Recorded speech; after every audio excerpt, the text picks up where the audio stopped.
მოგესალმებით მეგობრებო, მიმდინარე ვიდეოში მინდა შემოგთავაზოთ 5 ტესტური დავალება, რომელიც შევადგინე სისხლისამართლის კოდექსიდან, საუბარია მხოლოდ მატერიალურ ნაწილზე, როგორც ზოგად ისე კერძო 1 და კერძო 2 ნაწილებზე.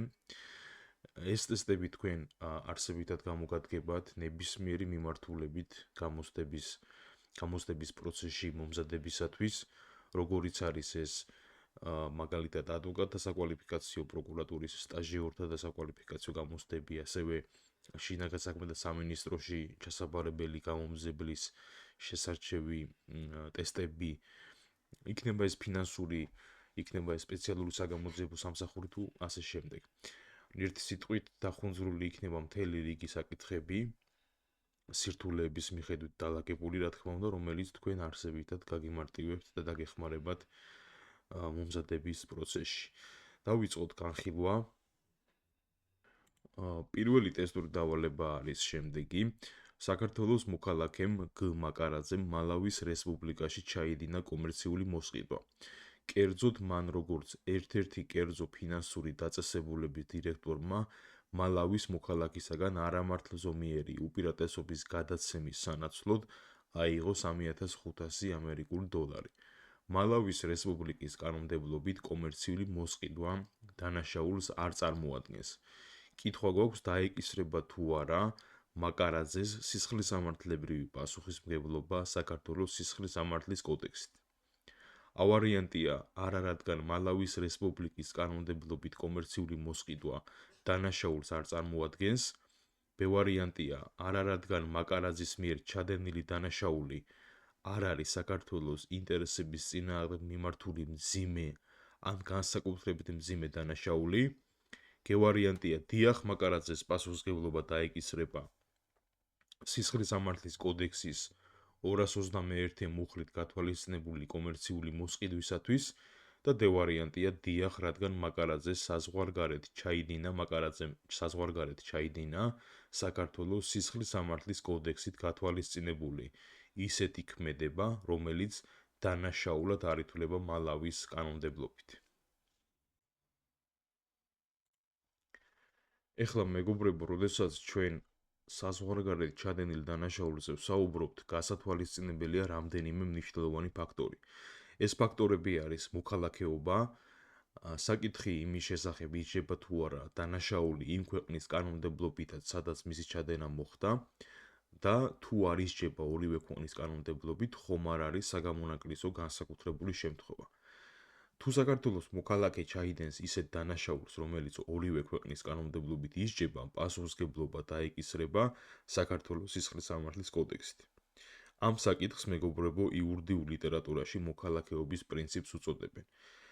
ვითარება იცვლება, თუ ჩადენილია ისეთი დანაშაული, რომელიც ჩადენის ადგილის ქვეყნის კანონმდებლობით დანაშაულად არ არის გამოცხადებული, ასე დროს სისხლისამართლის კოდექსის მეორე მუხლის თანახმად იმ შემთხვევაში დაეკისრება საქართველოს სისხლისამართლის კოდექსით პასუხისმგებლობა, თუ ეს დანაშაული არის მძიმე ან განსაკუთრებით მძიმე და იმავდროულად არის საქართველოს ინტერესების წინააღმდეგ მიმართული. ეხლა კაზუსიდან ვხედავთ, რომ მაკარაძემ ჩაიდინა ისეთი დანაშაული, რომელიც მალავის რესპუბლიკაში დასჯადი არაა. იმავდროულად ეს დანაშაული საქართველოს ინტერესის წინააღმდეგ მიმართული არ არის. შესაბამისად, დანაშაულის სიმძიმეზე საუბარი ამ მოცემულ შემთხვევაში ზედმეტია და ჩვენ დროს დაგოკვარკინებს. ამ ეტაპისთვის გამოდის, რომ მას არ უნდა დაეკისროს სისხლისამართლებრივი პასუხისმგებლობა, თუმცა მხედველობაშია მისაღები სისხლისამართლის კოდექსის მეხუთე მუხლის მეოთხე ნაწილი, რომლის თანახმად საქართველოს მოქალაქეს და საქართველოში სტატუსის მქონე მოქალაქეობის არ მქონე პირს, რომლებმაც საზღვარგარეთ ჩაიდინეს საქართველოს სისხლისამართლის კოდექსის 221, 223 პრიმა, 223 სეკუნდა, 223 ტერცია, 223 კვადრა, 228, 229 და 229 პრიმა მუხლებით გათვალისწინებული ისეთი ქმედება, რომელიც დანაშაულად არ ითვლება იმ სახელმწიფოს კანონმდებლობით, სადაც ის ჩადენილია, სისხლისამართლებრივი პასუხისმგებლობა დაეკისრებათ საქართველოს სისხლისამართლის კანონმდებლობით. ეხლა ვნახოთ რომელ დანაშაულებზეა მეგობრებო საუბარი, ეს ძალიან მნიშვნელოვანი საკითხი არის, გამომდინარე იქიდან, რომ გამოცდაზე იყო ეს საკითხები, კონკრეტულად პროკურატურის საკვალიფიკაციო გამოცდაზე, პირობითად იყო ჩადებული ერთ-ერთი მუხლი, რომელიც საზღვარგარეთ იყო ჩადენილი და ძალიან ბევრ მსურველს, ვინც გადიოდა გამოცდაზე, ეს საკითხი შეეშალა, იმიტომ რომ მარტივად მიყურადებულად ჰქონდათ გადაული. ამიტომ ძალიან მნიშვნელოვანია ეს მუხლები ჩვენ ვიცოდეთ ზედმიწევნით. ეხლა თქვით რომ არის 221 მუხლი, ეს არის კომერციული მოსყიდვა. 223 პრიმა მუხლი არის ქურდული სამყაროს წევრობა და კანონიერი ქურდობა. 223 სეკუნდა მუხლი არის ქურდულ შეკრებაში მონაწილეობა, 223 ტერცია მუხლი არის ქურდული სამყაროს საქმიანობის მხარდაჭერა, 223 კვადრა მუხლი არის ქურდული სამყაროს წევრისთვის კანონიერი ქურდისთვის მიმართვა, ან ამ მიმართვის შედეგად მატერიალური სარგებლის ან მატერიალური უპირატესობის მიღება. თავის მხრივ 238 მუხლი არის ქრთამის აღება, 239 პრიმა მუხლი არის ზეგავლენით ვაჭრობა. ერთი სიტყვით, აი ეს მუხლები არის, მეგობრებო, ის მუხლები, რომელიც თუ საზღვარგარეთ იქნება ჩადენილი და იმ ქვეყნის კანონმდებლობით დანაშაულს არ წარმოადგენს, პასუხისმგებლობა გავრცელდება ჩვენი კანონმდებლობით, თუ ჩადენილია საქართველოს მოქალაქის ან საქართველოში სტატუსის მქონე მოქალაქეობის არ მქონე პირების მიერ. ეხლა საქართველოს მოქალაქეს და საქართველოს სტატუსის მქონე მოქალაქეობის არ მქონე პირებს ჩვენი კოდექსით პასუხისმგებლობა მაშინაც კი დაიკისრებაც, როცა მათ საზღვარგარეთ ჩაიდინეს სამსახურებრივ სფეროში ჩადენილი ნაკლებად მძიმე კატეგორიის დანაშაულები. მაშინ, როდესაც დანაშაულის ჩადენის ადგილის კანონმდებლობით დანაშაულს საერთოდ არ წარმოადგენს. ამასთან არ არის აუცილებელი ეს დანაშაულები, როგორც უკვე აღვნიშნეთ, მიმართული იყოს საქართველოს ინტერესების წინააღმდეგ. ეხლა აი ამ მსჯელობიდან ჩვენ რა გვჩება? ჩვენ გვჩება ის, რომ ვარიანტი გვექნება სწორი, რადგან მაკარაძეს დაიკისრება პასუხისმგებლობა კომერციული მოსყიდვისთვის, გათვალისწინებული დანაშაული სისხლის სამართლის კოდექსის 221 მუხლით. ამიტომ ჩვენ, რა თქმა უნდა, შემოვხაზავთ ვარიანტს. გადავიდეთ, მეგობრებო, მეორე ტესტური დავალების განხილვაზე, რომელიც ასევე შედგენილია ზოგადი ნაწილიდან. საქართველოს მოქალაქე ს ჯალაბაძეს ისრაელის ქალაქ ნეშერში ყოფნის დროს ქართულ რესტორანში სუფრაზე ჩხუბი მოუვიდა აზერბაიჯანის მოქალაქე გ მამადლისთან, რომელმაც მისი ცოლი საცეკვაოდ დაპატიჟა. ჯალაბაძეს სუფრაზე მყოფმა პირებმა კონფლიქტს გაარიდეს და რესტორნიდან გაიყვანეს. 15 წუთში ჯალაბაძე რესტორანში მიბრუნდა, შარული საქამარიდან გლოკ 19-ის მოდელის ცეცხლსასროლი იარაღი ამოიღო და მამადლის მიმართულებით 6 ჯერ ისროლა. სროლის შედეგად მამადლი მხარში დაიჭრა, ხოლო რესტორნის ორი თანამშრომელი ადგილზე გარდაიცვალა. ისრაელის პოლიციამ ჯალაბაძე დამამძიმებელ გარემოებებში ჩადენილი მკვლელობის ბრალდებით ადგილზე დააკავა. კითხვა არის დასმული, შეიძლება თუ არა ჯალაბაძის მიმართ გავრცელდეს საქართველოს სისხლის სამართლის კანონმდებლობა.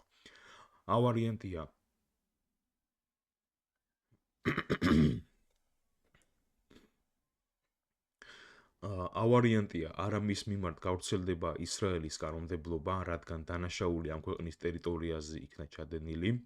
ვარიანტია არა მის მიმართ გავრცელდება აზერბაიჯანის კანონმდებლობა, რადგან მსხვერპლი ამავე ქვეყნის მოქალაქე იყო. ვარიანტია არა მის მიმართ გავრცელდება ისრაელისა და აზერბაიჯანს შორის დადებული ურთიერთშეთანხმებით გათვალისწინებული კანონმდებლობა და ვარიანტი არც ერთი პასუხი არ არის სწორი.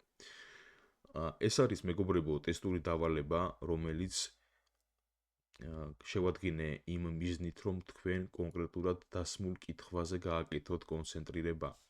ნახეთ, კაზუსი ფაბულა საკმაოდ დახუნძრული არის, მთელი რიგი დამამძიმებელი გარემოებებით არის ჩადენილი დანაშაულები, თუმცა კითხვა არის დასმული სრულიად სხვა მიმართულებით.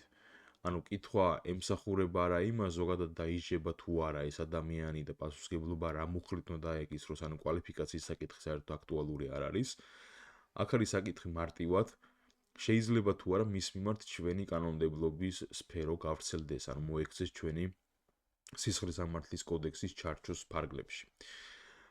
ცხადია, ახლა ეს დააკავა ისრაელის პოლიციამ, ეს ჩვენ არ გვაინტერესებს, არც აზერბაიჯანის კანონმდებლობა როგორ მიუდგება ეს გვაინტერესებს და მით უმეტეს არ გვაინტერესებს ისრაელსა და აზერბაიჯანს შორის დადებული ურთიერთჩეთანხმებით გათვალისწინებული კანონმდებლობის ფარგლებში როგორ გადაწყდება მისი პასუხისმგებლობა.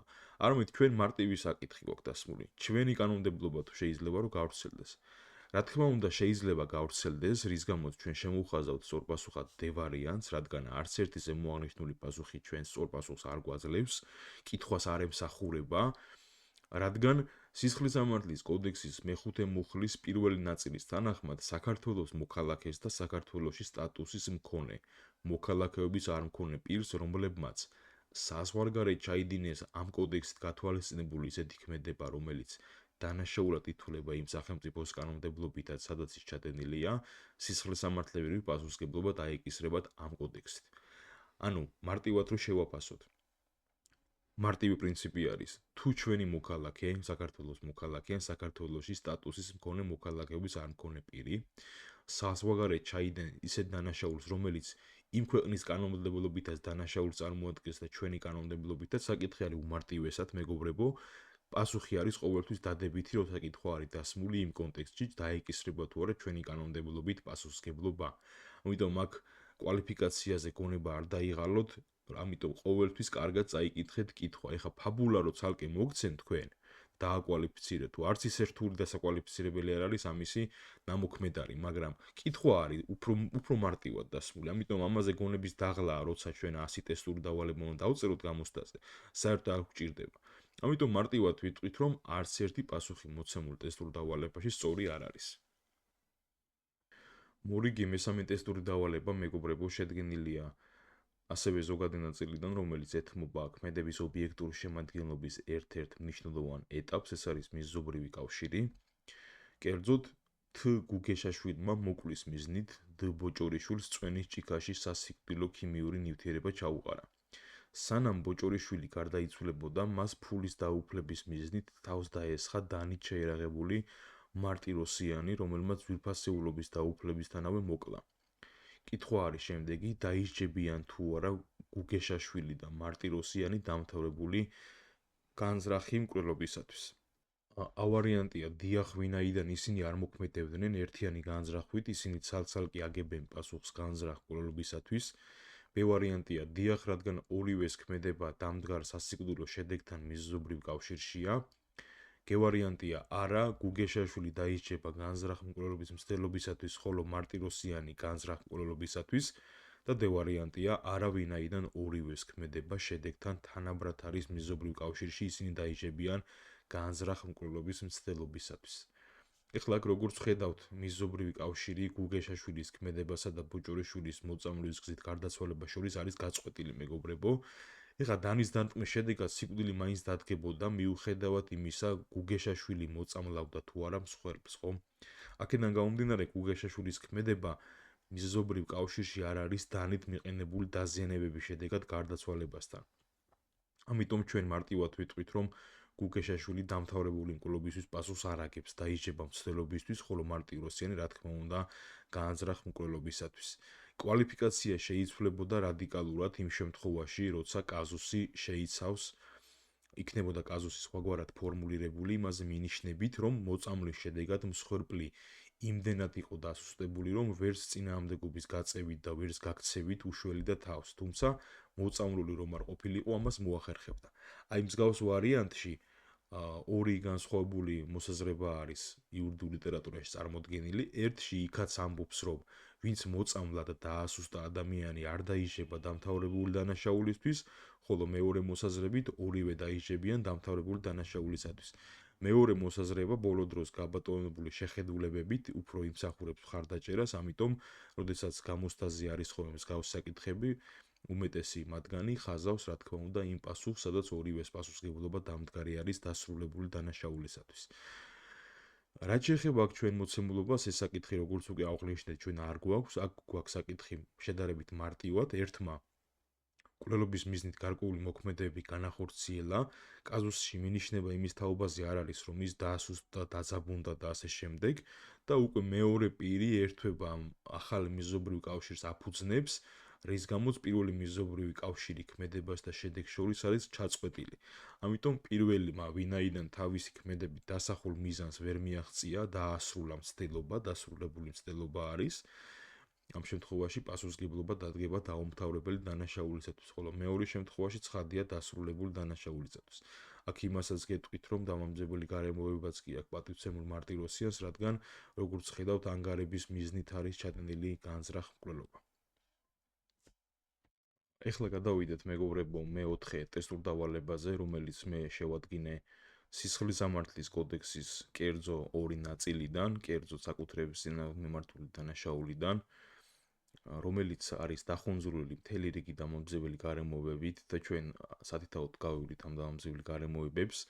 შევეცადე კონკრეტული მუხლის რამდენიმე დამამძიმებელი გარემოება მომწურავად შემომეთავაზებინა თქვენთვის.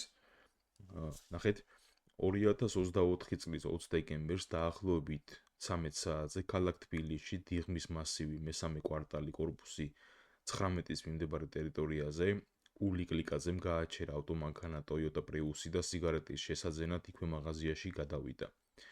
ამ მომენტით ისარგებლა ხანგოშვილმა და გაჩერებული მანქანიდან დაეუფლა ამავე მანქანის გასაღებებს და მასზე შებმულ სხვა გასაღებების სხმულს, რითაც დაზარალებულ 190 ლარის ქონებრივი ზიანი მიადგა.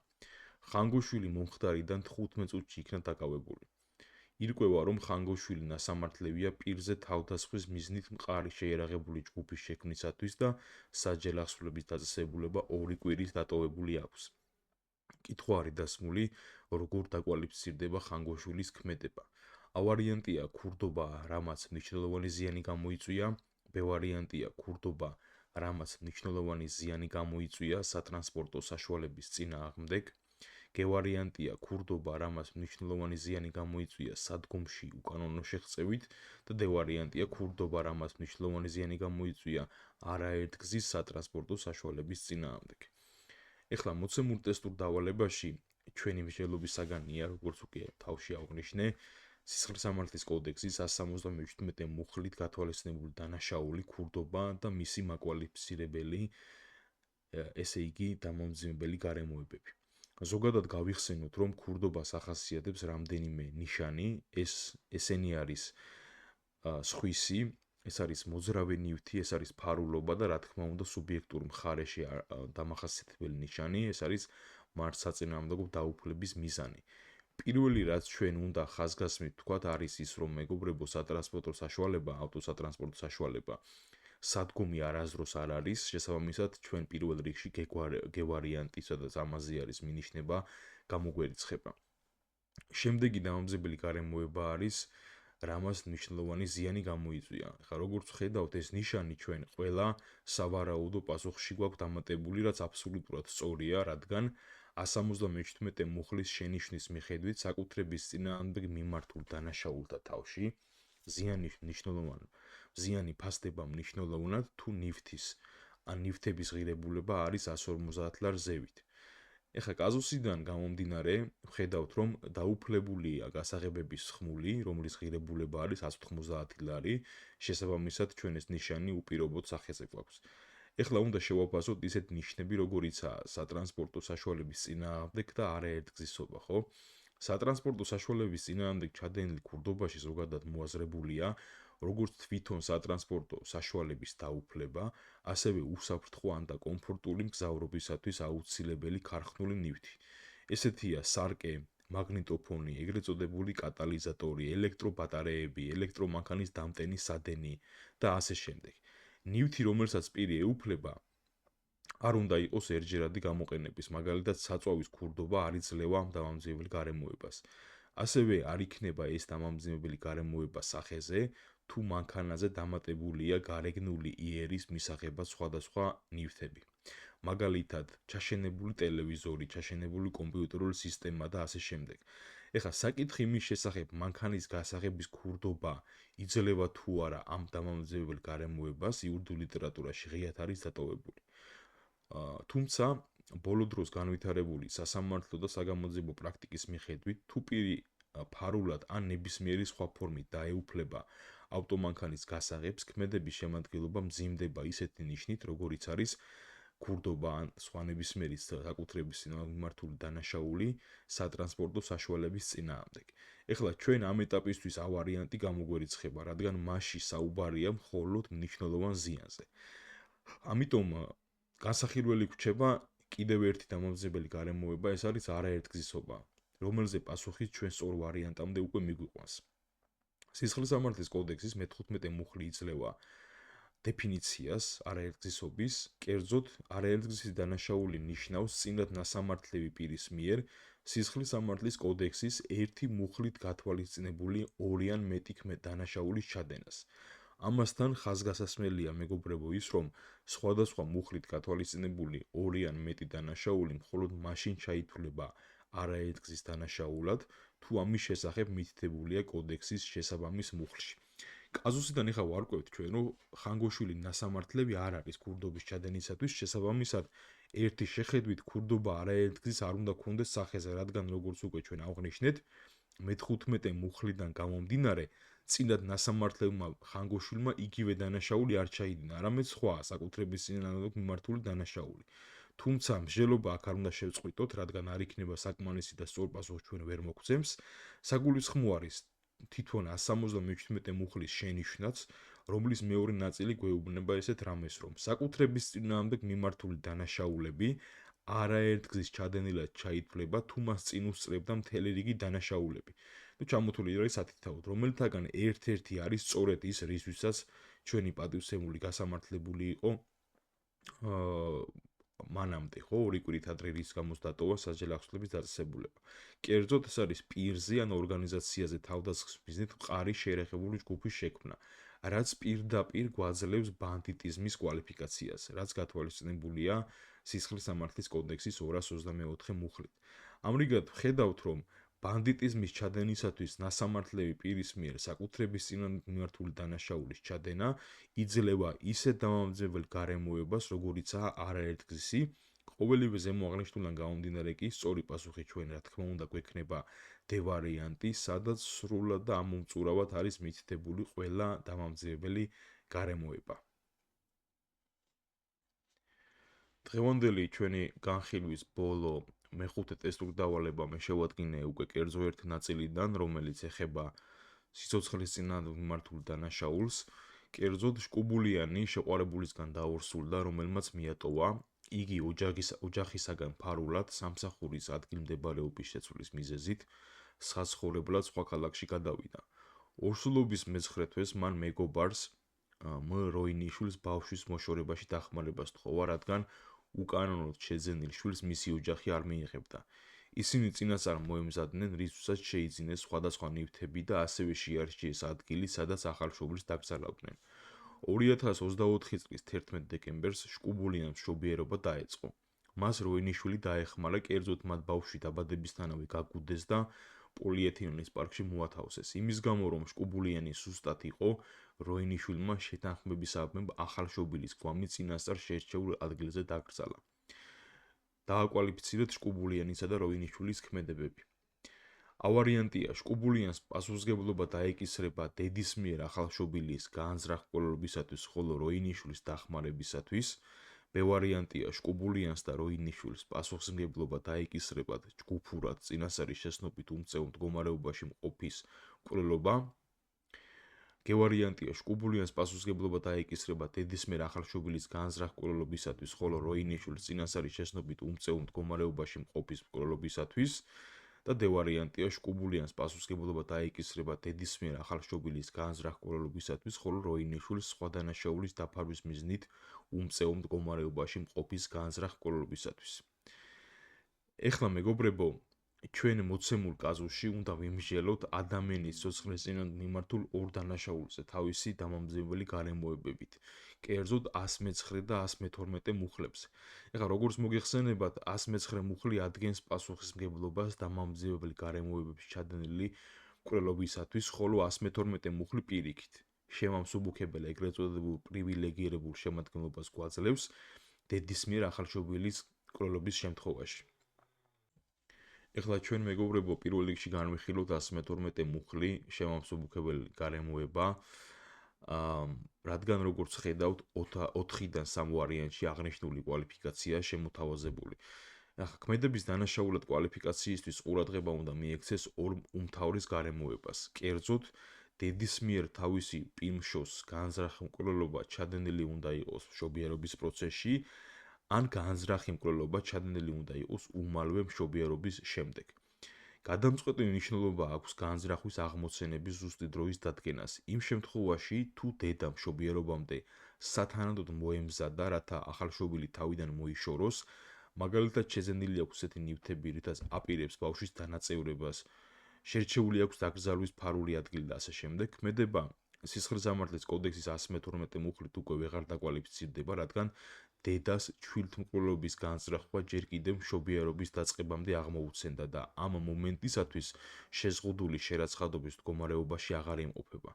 ამრიგად ახლა ხედავთ, რომ მკვლელობის პრივილეგირებული შემადგენლობა ჩვენ გამოგვერიცხება, რადგან უმწეო მდგომარეობაში მყოფი ჩვილის მკვლელობა ჯერ კიდევ მშობიარობის დაწყებამდე იქნა დაორგანიზებული. ამრიგად A, G და D ვარიანტები რა თქმა უნდა გამოირიცხება და სწორი პასუხი გრჩება B ვარიანტი. თუმცა 2-20 სიტყვით ასევე მიმოვიხილოთ ჯგუფურობა და უმწეო მდგომარეობაც. ეხლა ჯგუფური მკვლელობა მოიცავს მეგობრებო ჯგუფური დანაშაულის ყველა სახეს. ეს არის წინასწარი შეთანხმებული, წინასწარ შეუთანხმებელი და ორგანიზებული ჯგუფის მიერ ჩადენილი მკვლელობები. ჩვენ შემთხვევაში სახეზე გვაქვს წინასწარი შეთანხმებული ჯგუფური მკვლელობა. რაც შეეხება უმწეო მდგომარეობას, მასში იგულისხმება სიცოცხლის მოსპობა ისეთი ადამიანისათვის, რომელსაც თავისი ფიზიკური თუ ფსიქიკური მდგომარეობის გამო არ გააჩნია დამნაშავის ქმედებაზე რეაგირებისა და წინააღმდეგობის გაწევის უნარი. აღნიშნული მაკვალიფიცირებელი გარემოება პირს შეიძლება შეერაცხოს მხოლოდ იმ შემთხვევაში, თუ სახეზეა როგორც დამნაშავის სუბიექტური აღქმა დაზარალებულის უმწეობისა, ისე დაზარალებულის ობიექტურად ამ მდგომარეობაში ყოფნა. ერთ-ერთი კრიტერიუმის არარსებობა გამორიცხავს აღნიშნულ დამამძებელ გარემოების შერაცხვის შესაძლებლობას. ეხლა ახალდაბადებული ჩვილი რა თქმა უნდა უმწეო მდგომარეობაშია, რაც თავისთავად დედას გააზრებული აქვს. შესაბამისად აქ ორ აზრს მოკლებული არის და ატიპიურია მსჯელობა იმაზე, რომ დამამძიმებელი გარემოება მკვლელობის ჩვენ სახეზე არ გვაქვს. შესაბამისად, როგორც ჩვენ აღვნიშნეთ, პასუხისმგებლობა დადგება B ვარიანტით გათვალისწინებული კვალიფიკაციით. კერძოდ, ჯგუფურად წინასწარი შეცნობით უმწეო მდგომარეობაში მყოფის მკვლელობა შკუბლიანის და როვინიშვილის მხრიდან. მიმდინარე ვიდეოში მეგობრებო, სულ ეს 5 ტესტური დავალება იყო სურდა რაც თქვენთვის განმეხილა. ფიქრობ, რომ აღნიშნული ტესტები თქვენ გამოგადგებათ არსებითად, ნებისმიერი მიმართულებით გამოცდების მომზადების პროცესში.